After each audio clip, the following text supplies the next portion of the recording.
Assalamualaikum warahmatullahi wabarakatuh. Waalaikumsalam warahmatullahi wabarakatuh. Sampurasun. Rampes. Selamat siang. Alhamdulillah hari ini podcast AMBS kedatangan dua tokoh sentral di bidang seni dan budaya. Alhamdulillah di sebelah kiri saya ada Abah Ukam Sitara Balaga. Gimana Pak? Sehat Pak? Alhamdulillah sehat. Tapi Sitara Balaga tidak pakai sontoloyo ya. Tidak pakai sontoloyo ya. Ini sudah tidak asing lagi beliau selain budayawan, pelaku seni, pencipta lagu, banyak sekali lah. Dari wilayah Bogor Selatan tentunya beliau sudah tidak asing lagi ya. Abah Ukam Sitara Balaga. Di samping kanan saya ada Bang Kosmos ya, Bang Kosmos ya. Beliau juga salah satu penggiat seni dan budaya, pencipta lagu dan berbagai banyak hal merek label yang pernah beliau geluti di dunia musik Indonesia. Hari ini kita sama-sama diskusi di sini, kita bahas kaitan dengan beberapa hal yang lagi marak, lagi trending topik ya. Artinya para seniman ini, para pencipta lagu ini sedang mengalami hal yang perlu diperjuangkan. Nah, kita coba colek Abah Ukam ya. Yang pertama terkait apa sih permasalahan yang saat ini sedang trending itu, Bang? Oke, Ngajet terima kasih ya. Jadi begini pemirsa AMBS. Ya, AMBS. Ini perlu kami jelaskan yang mana sekarang ini lagi rame tentang mengenai pembagian royalti yang dikelola oleh LMK. LMK itu Lembaga Manajemen Kolektif gitu. Yang biasa-biasa tahun-tahun sebelumnya dari 2024 ke belakang itu kami lancar, tidak ada masalah. Tapi setelah kesini dari mulai tahun 2005 pertengahan ke sini ini mulai kisruh. Karena pemerintah ini ikut campur tangan bicara masalah mengkolek royalti. Jadi begini, kalau bicara masalah royalti, jadi kita mengacu kepada undang-undang. Nah, ya ini kan sudah dijelaskan dalam undang-undang. Kita nih LMK, Lembaga Manajemen Kolektif, tidak mau menabrak undang-undang. Dulu LMKN memang ada, tapi N-nya kecil. Nah sekarang dibikin besar. Nah sekarang apa? LMK yang ada di seluruh Indonesia aja, termasuk KCI, WAMI, Selmi, dan RAI dan lain sebagainya, pabrik gitu ya. Ini mau diambil alih sama LMKN gitu. Sedangkan kalau kita melihat undang-undang ya, mengenai hak cipta itu kita memiliki Undang-Undang Hak Cipta nomor 28 tahun 2014. Nah, ya, yang mana di dalam undang-undang tersebut diatur berbagai hal mengenai LMK tanpa N, gitu kan? Nah, tanpa N. Dan sama sekali tidak menyebut LMKN. Contoh-contohnya pasal 28 ayat 1, untuk mendapatkan royalti setiap pencipta wajib memberikan kuasa kepada LMK, bukan kepada LMKN. Nah, kita terus lanjut lagi pasal 8 ayat 2, LMK berhak melakukan penarikan, penghimpunan dan pendistribusian royalti kepada para pencipta lagu. Gitu kan? Nah, pasal 91 itu LMK boleh menggunakan sebagian dana royalti untuk keperluan operasional, bukan keperluan LMKN. Lanjutnya lagi, pasal 1 Ketentuan Umum yang memuat definisi-definisi istilah untuk Undang-Undang Nomor 28 tahun 2014 juga tidak mencantumkan definisi mengenai LMKN. Nggak ada itu. Nah, sedangkan definisi mengenai LMK tercantum pada pasal 1 ayat angka 22. Dari uraian ringkasan ini dapat diketahui bahwa nama istilah LMKN tidak terdapat di dalam Undang-Undang Nomor 28 tahun 2014 tentang hak cipta ya gitu. Mulai PP 56 tahun 2021, Permenkum 27 tahun 2025 yang senyatanya tidak diamanatkan oleh Undang-Undang Induk, Undang-Undang Hak Cipta 2014. Maka tidak heran bila semakin hari para kreator pencipta lagu justru semakin bingung menghadapi implementasi tata kelola royalti lagu musik Indonesia itu, Pak. Oh, ini luar biasa nih tadi pemahaman yang disampaikan oleh Abah Ukam. Ternyata ini banyak ketimpangan ya. Banyak ya. Secara langsung yang harus segera diluruskan supaya pihak pencipta lagu, penyanyi dan lainnya juga tidak dirugikan. Bang Kosmos, gimana Bang Kosmos? Kok bisa sampai kejadian seperti ini padahal sebelum tahun 2025 itu kan masih lancar. Kenapa kok tahun 2025 itu bisa seperti itu? Iya, pertama memang dari sampai keluarnya LMKN ini, kan mereka melihat bahwa income atau masukan dari para pencipta lagu ini, hasil dari intelektual ini sangat tinggi. Itu kan bisa dari puluhan miliar, bisa ratusan miliar. Mungkin mereka lihat dengan angkanya yang begitu besar itu, ya mereka cetuskan lembaga itu. Sementara lembaga itu sudah bertabrakan dengan undang-undang yang disampaikan sama Abu Okam tadi. Nah, nomor 28 tahun 2014 tentang hak cipta. Itu mereka tabrak. Dan mereka menggunakan itu Permen Kumham 56 itu bertabrakan. Nah, itu yang sekira sehingga efek dari itu yang membuat itu resah dan menyengsarakan kita para pencipta lagu. Padahal posisi kita ini adalah itu sebagai bos asli yang punya dana itu. Tapi malah kita ini yang paling sengsara atau kita dirugikan.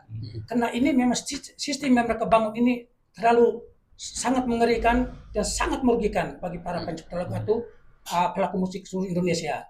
Memang ya sekarang ini maka kemarin kita rame-rame kita harus gugat di KPK. Sekarang akan lanjut lagi, mungkin secara hukum akan kita naikin lagi supaya bisa mentuntaskan ini. Nah sebenarnya karena ini hasil dari intelektual ya, dari pikiran dan hati kita pencipta lagu, bukan hasil dari hasil bumi kayak hukum tadi bilang dari bukan atau ini ataupun juga ini bukan dari bansos. BLT apa segala macam yang itu nggak ada, itu kan modal kita. Makanya kita akan berani menggugatkan ini dengan Permen Kumham itu yang salah yang bertabrak dengan Undang-Undang Nomor 28 tahun 2015 itu yang sangat merugikan pencipta. Itu sekarang kita gugat. Dan inti utamanya kita para pencipta lagu ini harus segera membubarkan LMKN secepatnya. Karena dana yang mereka sekarang pakai di sana diperkirakan itu diduga korupsi itu adalah 14 miliar, bahkan lebih. Ada yang tercantum masih ada angka 17 miliar, bahkan ada yang sampai 90. Nah, tapi ya sekarang yang kita fokuskan itu ya 14 miliar dulu yang masih tertahan. Nah, itu yang kita usahakan selama ini semua para pencipta lagu agar itu bisa dicairkan supaya bisa membagikan kepada seluruh pencipta lagu. Dan intinya gini, Bang Bosman, saya potong sedikit ya. Jadi kami ini bergabung dalam salah satu wadah yang namanya Garputala. Garputala, apa tuh Garputala? Garda Publik Pencipta Lagu, gitu. Jadi Garputala 6.000 jumlahnya. Anggotanya 6.000 Garputala. Ini 6.000 itu dari pencipta lagu, penyanyi atau pencipta kalangan? Pencipta lagu. Kebanyakan pencipta lagu, mayoritas 90% pencipta lagu. Jadi Garputala ini yang dipimpin oleh Mas Ali Akbar. Mas Ali Akbar itu adalah penulis lagu-lagu Garbes. Terus ada Rento Saki yang bikin lagu Tenda Biru, ada Eko Saki yang bikin lagu Jatuh Bangun, terus ada UGS gitu yang bikin lagu-lagunya Nia dan Yati. Nah, kita juga sebenarnya Garputala tuh udah kehabisan akal. Udah lelah kemarin sudah tidak semangat. Tapi pada saat kita bertemu dengan seseorang yang namanya Mas Jaya Tamalaki, beliau itu salah seorang penulis Pak Prabowo, sutradara yang akan sekarang membuat film Pak Prabowo. Ketemu dengan beliau baru kita dapat pencerahan. Intinya ini permasalahan ini udah masuk sidang paripurna di DPR RI. Oh, berarti sudah dibahas. Ini tinggal mereka ketok palu. Nah, bahaya kalau sampai ini ketok palu gitu kan. Ini kan masih disosialisasikan. Kemarin jawaban menteri, kita udah ke kementerian juga. Jawaban menteri apa? Pemerintah tidak boleh sepeser ataupun secuil pun untuk menarik atau memakan atau menggunakan uang royalti. Itu aslinya. Tapi kenyataan di lapangannya Pak Jet beda. Nah, yang kita gugat kemarin kita ke KPK itu ada dugaan ya 14 miliar yang diambil oleh, yang digasak, yang digarong oleh LMKN. Ini Abah tadi kan bicara tentang aturan, tentang hukum dan lain-lain. Ini kan ada celah yang dalam kaitan menjadi kasus hukum. Daripada pelaku di lembaga tersebut. Betul. Ya, tidak perlu kita sebutkan namanya, tapi nilai cukup fantasi. Ini kalau bicara seperti itu, Bang. Tadi jumlah anggota dari lembaga Garputala itu kan 6.000 ya. 6.000 itu kalau kita bicara itu seluruh Indonesia, Pak ya? Iya, seluruh Indonesia. 6.000 pencipta lagu. Dari Sabang sampai Merauke. Kan di kita hasil karya seni bukan karya sumber daya manusia, sumber daya alam, bukan yang di grup nggak kuatkan banyak, tapi ini hasil karya intelektual. Ini gimana Bang Kosmos nih? Ini bisa seperti ini gimana nih? Ya itu tadi mungkin kalau kita lihat kalau di masyarakat awam kan nggak begitu mengerti ya Iya. apa itu hasil dari pemikiran Iya, kita. Hasil gitu mereka ya. mereka nggak ngerti, mereka cuma tahu kan lagu Udah jadi. lagu sudah Udah jadi jadi. sudah ini, tapi nggak Padahal mikir sampai gitu ya. dapat lagu itu dari mana kan. Iya. Itu yang mereka nggak tahu. Cara nyusun Cara nadanya. nyusun nada, liriknya, Liriknya. musiknya, nyanyinya, klipnya, Oh. studionya, Ah. itu kan sampai kita harus promo sampai viral. Itu kan nggak gampang. Nah itu mereka cuma tahu itu. Makanya dengan ada kejadian ini memang kami seluruh pencipta lagu atau pelaku seni seluruh seni musik seluruh Indonesia memang sangat sakit hati, Iya. marah. Kenapa kok hasil intelektual itu nggak dihargai? Nah, kalau kita bicara kalau misalnya dunia ini tanpa musik mau jadi apa? Betul. Atau memang tanpa pencipta lagu mau jadi apa? Betul. Nah itu itu makanya selama kita berusaha keras bagaimana sistem ini harus dirubah, harus lebih baik lagi. Betul. Itu sistem ini harus diperbaiki di negara ini. Karena kita banding dengan Singapura, Malaysia atau di luar, Jauh. itu royaltinya jauhnya minta Jastra. ampun, langit dan bumi. Mereka menghargai Menghargai luar biasa. hasil karya intelektual Ah. tersebut. Sangat. Nah, sementara kita di Indonesianya lagu meledak aja, satu pencipta lagu 10 lagu aja itu juga kontrakan juga belum tentu mampu bayar. Ini terlalu sadis memang. Ini Ya. mengerikan ya, Bang. Ini ya? kejadian dan memang Ya. ini nyata, ini real, nggak dikarang-karang. Itu yang jadi selama ini kita memang akan sakit hati memang. Nah, kenapa pemerintah kok nggak peka atau gimana nggak bisa memantau? Nah, ini kejadian ini bahwa ini sebenarnya termasuk kejadian luar biasa. Terus ini Iya. Kira-kira begitu. ini juga mohon juga ya kepada para petinggi, semoga melihat dan mendengar podcast ini ya. Ya, betul. Dan kemarin juga kita sudah berbicara dengan beberapa orang yang tokoh yang sangat dipengaruhi juga di kita di Indonesia. Salah satunya dengan Bapak HP. Apa ya, Pak Hendro ya? Ya, Pak Hendro kan beliau seniman, Ya, pencipta lagu betul. juga, penyanyi juga. Beliau ada di tengah-tengah kita. Nah, keduanya juga Pak Jaya Tamalaki. Beliau juga yang akan nanti menjembatani ke RI1. Ini Bah, kemarin kan dengar nih ada sempat aksi Itu. di salah satu Kementerian. ya, aksi apa itu? Itu aksi untuk menggugat LMKN. Ya. Nah, ini kan suratnya udah kita buatkan ke KPK sudah. Kebetulan Ya. KPK pada saat kita berikan itu kurang respon. Tapi mungkin pada saat aksi kita udah tembus ke RI1. Akhirnya respon. Nah, tinggal gugatan ini masuk ke Pengadilan Negeri Jakarta Selatan. Yang dalam waktu lusa kalau nggak salah kita akan mengajukan ke Pengadilan Negeri Jakarta Selatan. Besok, hari ini nih kita ada juga wawancara dengan Kompas TV itu mengenai ini. Ya intinya terus terang aja, Abah meminta doanya kepada masyarakat Bogor Selatan tentunya ya. Ya. Semoga masalah ini cepat clear. Yang dikatakan Bang Kosmos itu ini kekayaan ini bukan kekayaan dari hasil bumi, hasil alam, dari tambang dan sebagainya, tapi kekayaan murni dari hasil intelektual, dari daya pikir dan hati gitu kan pencipta lagu. Namanya besar, nama Singa Langit kalau kata orang Padang pite dado. Padahal Bang, ini kan lagu-lagu yang diciptakan dari hasil karya seni seorang pencipta lagu itu di tahun-tahun yang 2025, 2024 ke belakang itu banyak yang booming ya. Artinya banyak yang benar-benar viral. Di hasil lagu itu banyak orang menikmati, ada hotel, ada kafe, ada tempat-tempat lain yang secara tidak langsung mereka juga membayar royalti kepada lembaga tersebut. Nah, ketika bicara kita royalti, berapa besar sih? Nah, itu apa jawab ya? Boleh. Jadi untuk royalti ini variatif. Nah, ada royalti reguler. Ya. Kalau reguler ini misalnya di LMK Yayasan Karya Cipta Indonesia ada 3.000 anggota. Diambil yang terbawah dulu, yang ada para pencipta lagu yang tidak proaktif, istilahnya gitu. Diambil standar masing-masing. Nilainya sekian. Nah, sisanya yang 50% setelah dipotong biaya operasional LMK dong ya. Sisanya baru ditambahkan kepada para pencipta lagu yang lagu-lagunya meledak naik gitu kan di situ. Nah, terus ini pemungutan ini juga memang dipungut udah ada undang-undangnya buat hotel, restoran, kafe dan sebagainya ya. Tapi kita juga mengajukan untuk supaya lancar mengkolek royalti ini, kita harus ada salah satu dengan pihak-pihak pemakai karya itu, bisa kayak hotel tertentu jangan terlalu kaku gitu dari pihak LMK gitu kan. Supaya apa? Kalau ini murni semua terkolek, bayar semua, ini luar biasa. Dan sangat kita juga bukan tidak memberikan kontribusi kepada pemerintah. Apakah kita pada saat menerima uang ini nggak dipotong pajak? Potong pajak pasti. Potong pajak, pajaknya udah dipotong, royaltinya juga mau diambil sekarang, kacau kan gitu. Nah ini Bang Kosmas tadi Abah juga cerita, ini sudah royaltinya dapatnya juga pas-pasan, ya buat ongkos aja juga pas-pasan seperti itu ya. Betul. Nah, artinya memang ini yang perlu diluruskan, keterlibatan pemerintah dalam hal ini memang harus segera ya membuat instrumen-instrumen yang benar menguntungkan semua pihak. Semua pihak Ya, artinya kan selama ini kan ada yang diuntungkan, si A diuntungkan, B diuntungkan gitu kan. Cerita dong Pak Kosas, pernah nggak? Artinya dapat royalti yang paling besar berapa sih?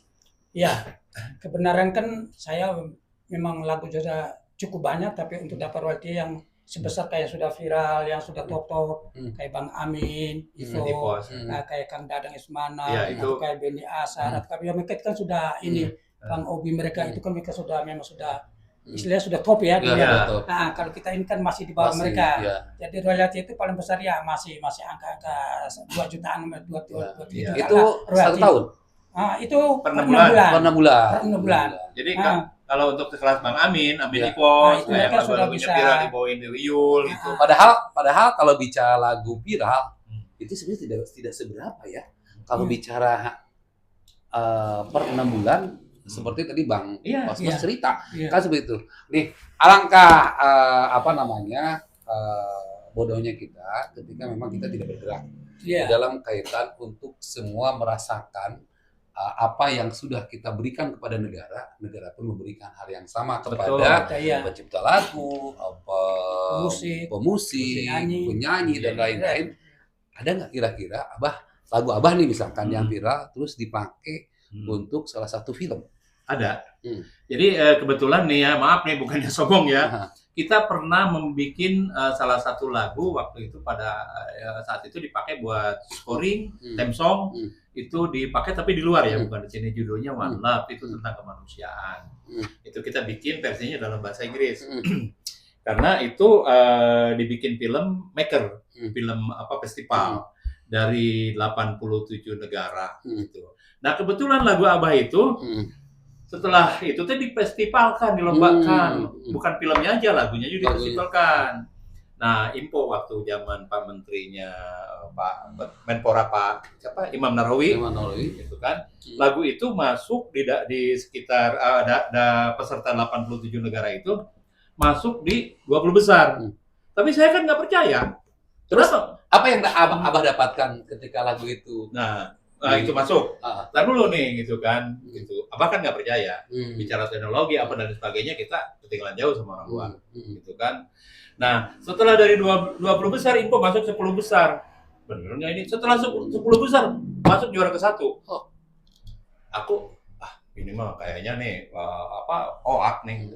Tapi tiba-tiba ada surat dari Kementerian Pemuda dan Olahraga bahwa tanggal sekian, kita diundang ke Menpora.